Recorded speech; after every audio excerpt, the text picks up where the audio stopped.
உலகம் முழுவதும் வாழக்கூடிய ஸ்ரீ குபேரன் டிவி நேயர்கள் அனைவருக்கும் உங்கள் தாம்பரம் ஸ்ரீ வாராகி ஈசனேசன் சுவாமியுடைய நல்லாசிகள், வாழ்த்துக்கள். ஜெய் வாராகி, ஜெய் ஜெய் வாராகி. நவம்பர் மாதம்னு எடுத்துக்கிட்டிங்கன்னா முதல்ல கிரக அமைப்புகளை பார்த்துடுவோம். சூரியன் நீச்சம் அடைகிறார். ஒரு 15 ஐப்பசி மாதம் வந்துடுது அப்படின்னாக்கா நவம்பர் 15 தேதி வரையிலுமே கூட 16 தேதி வரையிலுமே கூட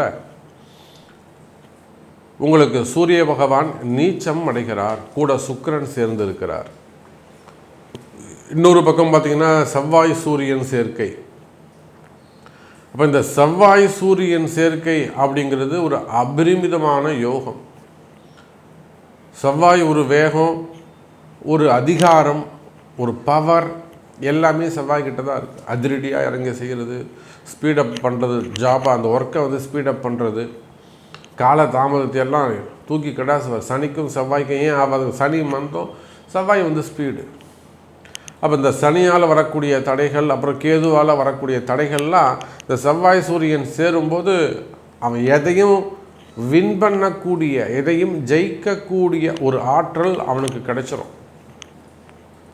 பொதுவாகவே ஒரு ஜாதகத்தில் செவ்வாய் சூரியன் சேர்க்கை இருந்தால் அவனுக்கு யாரும் பொண்ணு கொடுக்க மாட்டாங்க. ஏன்னா ஒரு முரடனாக இருப்பான். அப்படி இல்லாட்டி வந்து மன வாழ்க்கை அவனுக்கு பாதிக்கப்படும். நீங்கள் உடனே எடுத்துக்கோங்க, உங்கள் ஜாதகத்தில் செவ்வாய் சூரியனோ அல்லது சூரியன் சுக்கிரனோ இல்லை செவ்வாய் சுக்கிரனோ இருந்தால் அவங்களுக்கு மன வாழ்க்கை ஒரு 50% தான் இருக்கும். உங்கள் ஜாதகத்தை எடுத்து செக் பண்ணிவிட்டு நீங்கள் என்கிட்ட சொல்லுங்கள்.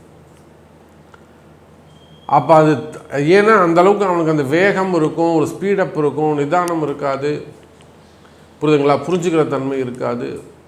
அப்போ அதை போல் இங்கே செவ்வாய் சூரியன் சேர்க்கிறது ஒரு அதிகாரமிக்க ஒரு பவரை உங்களுக்கு கொடுக்க போகுது. அப்போ எல்லாரும் ஒரு வேகம் கிடைக்கும். அதே சமயத்தில் இந்த நவம்பர் மாதம் 25ஆம் தேதி அல்லது 17ஆம் தேதி, 17ஆம் தேதிங்கிறது உங்களுக்கு வாக்கியப்படியும் 25ஆம் தேதி திருக்கணிதப்படியும் சனி பகவான் வக்ர நிவர்த்தி அடைகிறார். அப்போ இந்த நவம்பர் மாதத்தை பொறுத்தவரையிலும் சூப்பரான மாதம். கிரகங்கள் எல்லாம் நீண்ட நாட்களுக்கு பிறகு இந்த பிரபஞ்சத்திற்கு மற்றும் 12 ராசி அன்பர்களுக்கும் நன்மையை தரக்கூடிய வகையில் அனுகூலமாக மாறி வருகின்றன. அப்போ நிச்சயமாக சனி வக்ரம் நிவர்த்தி அடைஞ்சாருன்னா நார்மல் பொசிஷனுக்கு வந்துடுவார். ஸோ ஆட்டோமேட்டிக்காக எல்லாருக்குமே ஒரு இயல்பு நிலை திரும்பும். நம்ம பார்த்துட்டு ஒரு 4-5 மாதமாக 5 மாதங்களாக எதுவுமே சரியில்லை. இப்போ அமெரிக்க அதிபர் ட்ரம்ப் நமக்கு டேக்ஸ் போட்டது ஆஃப்டர் ஜூன் தான். ஒரு பிரச்சனை பண்ண ஆரம்பித்தது அப்போ தான். அதே போல் சிறு சிறு விபத்துக்கள், நம்ம ஊரில் என்னெல்லாம் விபத்துக்கள் நடந்தது யோசித்து பாருங்கள். கூட்டமாக நடக்கும். அப்போ இது எல்லாமே சனி வக்ரத்தால் நிவர்ந்த அவப்பெயர்கள். நிறைய அன்பர்களுக்கு, நிறைய அரசியல் தலைவர்களுக்கு, அரசியல் ஒரு உயர்ந்த ஸ்தானத்தில் இருக்கக்கூடியவங்களுக்கு, அரசியல் குடும்பத்தை சேர்ந்தவர்களுக்கு, அல்லதுனா 12 ராசி அன்பர்களுக்கும் காமனாக தான் சொல்லுவோமே, புரிஞ்சவங்க புரிஞ்சுக்குவோங்க. அவப்பெயர்கள், நிறைய அவப்பெயர்கள் ஏற்பட்டு இருக்கும். நீங்களும் எவ்வளவோ சமாளித்து பார்த்துருப்பீங்க. ஏதாவது சமாளிக்கலாம், போகலாம், வரலான்னு எவ்வளோ யோசிச்சுருப்பீங்க. பட் உங்களையும் மீறி ஒரு அவப்பெயர் ஏற்பட்டிருக்கும். தினமும் ஒரு போராட்டங்கள் இருந்திருக்கும். இன்றைக்கி காலம்புரை இருந்தால் நம்ம என்ன செய்ய போகிறோம், இன்றைக்கி எப்படி மேனேஜ் பண்ண போகிறோம். ஃபஸ்ட்டு வர ஃபோன் தான் அன்றைய தினத்தை உங்களுக்கு டிசைட் பண்ணும், இன்றைக்கி நல்ல நாளா அல்லது வந்து நம்ம எப்படி செயல்பட போகிறோங்கிறத. அப்போது இந்த சனி வக்ர நிவர்த்தி அடைஞ்சிட்டால் ஆட்டோமேட்டிக்காக இயல்பு நிலைக்கு திரும்பி விடுவீர்கள். அப்போது செவ்வாய் சிறப்பான முறையில் இருக்கிறாரு, சூரியன் நீசம் அடைகிறார், அதோட கூட சனி பகவான் வக்ர நிவர்த்தி. அப்போ நிச்சயமாக அரசியல் மாற்றங்கள் இருக்க போது, அரசியலில் நிறைய அனுகூலங்கள் இருக்க போது, மனம் மாறுதல்கள் இருக்க போது, வழிபாடுகள் அதிகரிக்கும், தெய்வ அனுகூலங்கள் அதிகரிக்கும், தெய்வ பக்தி அதிகரிக்கும். குறிப்பாக வழிபாடுகளை அதிகம் நம்புவார்கள். காரணம் என்னென்னா பரிகாரம், பிராயச்சித்தங்கள் இதெல்லாம் செய்ய அவங்களுக்கு வந்து நன்மை நடக்க ஆரம்பிக்கும். அப்போ வழிபாட்டு முறைகள், குலதெய்வம் சாமி கும்பிட்றது அல்லது மொட்டை அடிக்கிறது, காது குத்துறது, இந்த மாதிரி வழிபாட்டு முறைகள் அதிகரிக்கும். அதோட கூட செவ்வாய் சூரியன் இருக்கிறதுனால நிறைய விஷயங்களில் தாமதப்பட்ட வெற்றிகள் கிடைக்கும். இதெல்லாம் உங்களுக்கு அந்த டிலே ஆகிட்டே வந்ததோ, ஒரு 3 மாதமாக 6 மாதமாக ஒர்க்கு டிலே ஆகிட்டே வருது, சாமி முடிக்க மாட்டேங்குது, அந்த ஒர்க்கெல்லாம் முடியும். ஏதோ ஒரு முயற்சி எடுக்கிறீங்க, ஜாபாக இருக்கலாம், பிஸ்னஸாக இருக்கலாம், ஃபேமிலி செக்டராக இருக்கலாம், இல்லை மேரேஜாக இருக்கலாம், சம்திங்.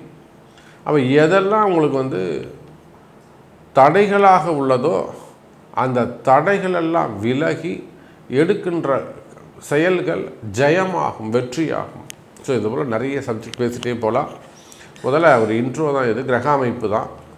இப்போ ஒரு ராசிக்கும் எப்படி இருக்குன்றதை நம்ம பார்த்துடலாம் வாருங்கள். அன்பார்ந்த துலாம் ராசி அன்பர்களே, பாருங்கள், நல்ல நேரம் பிறந்திருக்கு. உங்கள் ராசிக்கு லாபஸ்தான அதிபதியாக வரக்கூடிய சூரியன் உங்கள் ஸ்தானத்துக்கு வந்திருக்கிறாரு. சூரியன் வந்தாக்கா ஏதோ ஜென்மாந்திரத்தில் நீங்கள் செய்த பாக்கியம் உங்கள் தாத்தாவே உங்கள் வீட்டுக்கு வந்த மாதிரி, 21 தலைமுறைக்கு இருக்கக்கூடிய முன்னோர்கள் எல்லாம் துலாம் ராசி வீட்டுக்கு வாழ்த்துனா எப்படி இருக்குமோ அதை போல் நிறைய முன்னோர்களுடைய ஆசீர்வாதங்கள் உங்களுக்கு கிடைக்கும். பேசிக்காகவே துலாம் ராசி அன்பர்களுக்கு இந்த ஐப்பசி மாதம் சூரியன் எப்போ உங்கள் ராசியில் தங்குறாரோ, அதிலும் குறிப்பாக இந்த ஐப்பசி மாதம் பிறந்தவர்கள் அப்படி இல்லைன்னா துலாம் ராசியில் இருக்கக்கூடிய சூரியன் இருக்க பிறந்தவர்கள், சந்திரன் துலாம் இருந்தால் தான் நீங்கள் துலாம் ராசி, கூட சூரியனும் இருப்பாரே. ஆனால் அவங்க எல்லாருக்குமே, யாருடைய ஜாதகத்திலெல்லாம் சூரியன் துலாத்தில் இருக்காரோ அவங்களுக்கு எல்லாமே இந்த மாதம் அதிர்ஷ்டமான மாதம். மற்ற மாதங்களை விட இந்த மாதம் உங்களுக்கு பீக்காக இருக்கும். சரி, பிஸ்னஸாக இருந்தாலும் சரி தான், ஜாபாக இருந்தாலும் சரி, ஏதோ ஒரு 10 ரூபாயாவது உங்களுக்கு வருமானம் கிடைக்கும். ஆனால் 1 ரூபாயாவது உங்களுக்கு வருமானம் அதிகரிக்கும். நான் 1 ரூபான்னு சொன்னது நீங்கள் அந்த 1 கோடியாக வச்சுக்கோங்க. 1 கோடி ரூபாயாவது உங்களுக்கு கிடைக்கும். சந்தோஷமாக இருக்கா? அப்போ துலாம் ராசி என்பர்களை இந்த மாதம் வருமானம் அதிகரிக்கக்கூடிய மாதம். பணங்காசுகள் நீங்கள் பேமெண்ட்டு பேசி உறுதி செய்யக்கூடிய மாதம். சரி, எனக்கு என்னுடைய பட்ஜெட் இவ்வளோ தான், எனக்கு நீங்கள் இவ்வளோ கொடுத்தீங்கன்னா நான் இதை வருவேன், நான் இப்போ செய்யலாம். நீங்கள் பேசி உறுதி செய்ய வேண்டிய கால அளவு, எனக்கான அமௌண்ட் இவ்வளோ தான், இத்தனை கோடி ரூபாய் இருந்தாலும் அந்த ப்ராஜெக்ட் எடுக்கலாம், இல்லாட்டி எனக்கு தேவையில்லைங்க. நீங்கள் தைரியமாக பேசலாம். நம்மளை கூப்பிடுவாங்களோ, நமக்கு அந்த ஆப்பர்ச்சுனிட்டி கிடைக்குமோன்ற சந்தேகமே உங்களுக்கு வேண்டாம். நீங்கள் தான் வெற்றியாளர்கள். இது வருமானம் வரக்கூடிய மாதம். நீங்கள் டெண்டர் போடக்கூடியவங்களாக இருக்கலாம், ஃபிக்ஸ் பண்ணக்கூடியவங்களாக இருக்கலாம்.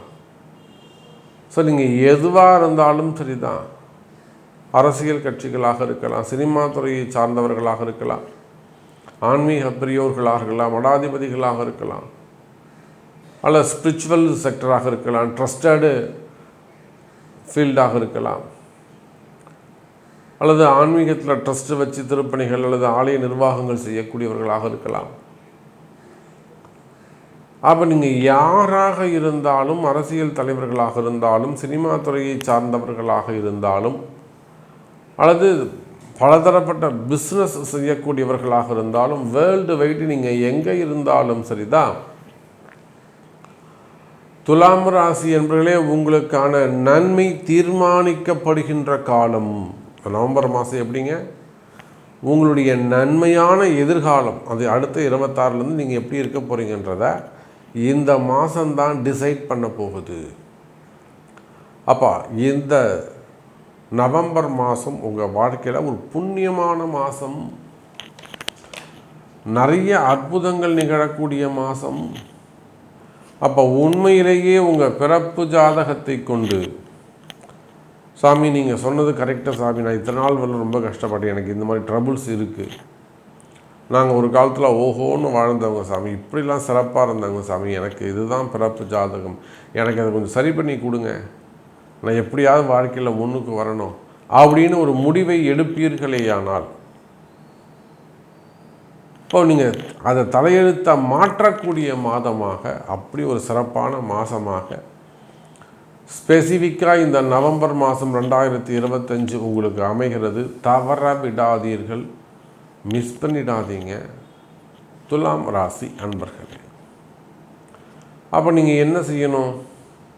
நீங்கள் யாராக இருந்தாலும் எங்கே இருந்தாலும் இமீடியட்டாக உங்களுடைய பிறப்பு ஜாதகத்தை கொண்டு, எனக்கு இந்த மாதிரி ஜாபில் ப்ராப்ளமாக இருக்குது, எனக்கு வந்து எதிரிகளுடைய தொந்தரவுகள் இருக்குது, எனக்கு ஹெல்த் இஷ்யூஸ் இருக்குது, தொடர்ந்து உடல்நிலை ஆரோக்கியம் பாதிக்கப்பட்டுக்கிட்டே இருக்குது சாமி, உடம்பு வீணாக போயிடுச்சு, ஆப்ரேஷன்ஸு, கேன்சரு, அல்லது பிளட் ரிலேட்டாக வரக்கூடிய ப்ராப்ளம், சிறு சிறு விபத்துக்கள், அப்படி இல்லைன்னா இருக்கவே இருக்குது செய்வினை கோளாறுகள், புரியுதா, பிளாக் மேஜிக் சம்மந்தப்பட்ட ப்ராப்ளம், மெயினாக எதிரிகளால் வரக்கூடிய தொந்தரவுகள், அதே போல் வீண்பழி அவமானங்கள், தலைக்குனிவு, இன்னும் சொல்லப்போனால் என்கொயரிகள், டிபார்ட்மெண்ட் வைஸ் நடக்கக்கூடிய என்கொயரிகள்.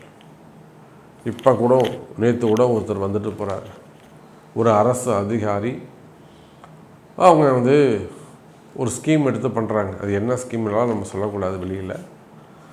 ஒரு ஸ்கீம் எடுத்து பண்ணுறாங்க, கவர்மெண்ட்டு, சென்ட்ரல் கவர்மெண்ட்டு ஸ்கீம். அது ஸ்டேட் கவர்மெண்ட்டில் உங்களுக்கு தெரியும், அது ரெண்டும் ஸ்டேட்டும் சென்ட்ரலும் ஒத்து போகலை. அதனால் சென்ட்ரல் கவர்மெண்ட் ஸ்கீம் பண்ணுற, இப்போ இவங்களுடைய அரசியலில் இந்த ஸ்கீம் எடுத்து பண்ணக்கூடியவங்களுக்கு நிறைய என்கொயரிகள்,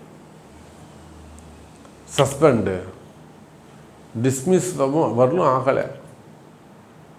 அப்போ இந்த மாதிரியெல்லாம் உங்களுக்கு தொழிலில் செய்யக்கூடிய, வேலை செய்கிற இடத்துல வரக்கூடிய எதிரிகளால் வரக்கூடிய பிரச்சனைகள், வேணும்னே செய்யக்கூடியது,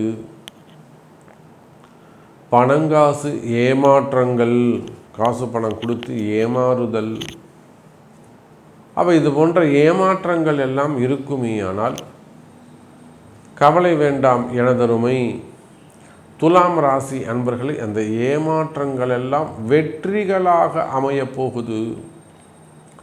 அற்புதமான முறையில் வெற்றி வாகை சூடக்கூடிய இடத்தில் எனதருமை துலாம் ராசி அன்பர்கள் இருக்கிறார்கள். இன்னும் கூட சொல்லணும்னு சொன்னால், துலாம் ராசி அன்பர்களே, உங்கள் கஷ்டங்கள் விலகி, வாழ்க்கையில் உங்களுக்கு வருமானத்தில் ஏற்பட்ட நஷ்டங்கள் விலகக்கூடிய மாதம். போதும் சாமி, நாங்கள் கஷ்டப்பட்டவர்களும் போதும் சாமி, நிச்சயமாக.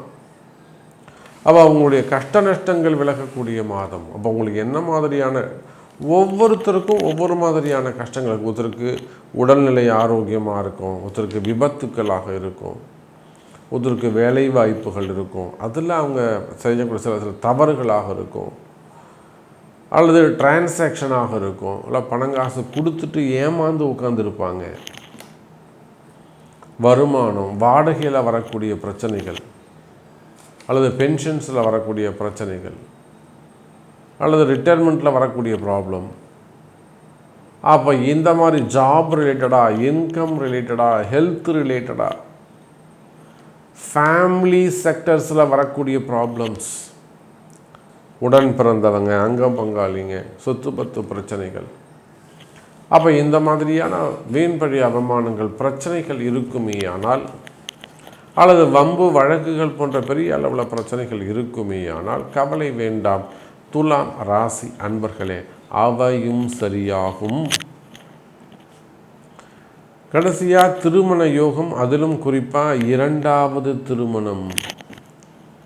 இந்த இரண்டாவது திருமணத்திற்காக காத்திருக்கக்கூடிய பெண்கள், 35 வயசு, 38 வயசு, 40 வயசு, வாராகி என்ன சொல்கிறாளோ, அவருடைய உத்தரவு என்னவோ அதை ஏற்று மதித்து நடப்பீர்களே. ஆனால் நல்ல மன வாழ்க்கை அமையும், நல்லதே நடக்கும். ஸ்ரீ குபேரன் டிவியை பார்த்தமைக்கு நன்றிகள். மேலும் இது போன்ற தகவல்களை தெரிந்து கொள்ள ஸ்ரீ குபேரன் டிவியை சப்ஸ்கிரைப் செய்யுங்கள். மறக்காமல் பெல் ஐக்கானை கிளிக் செய்யுங்கள்.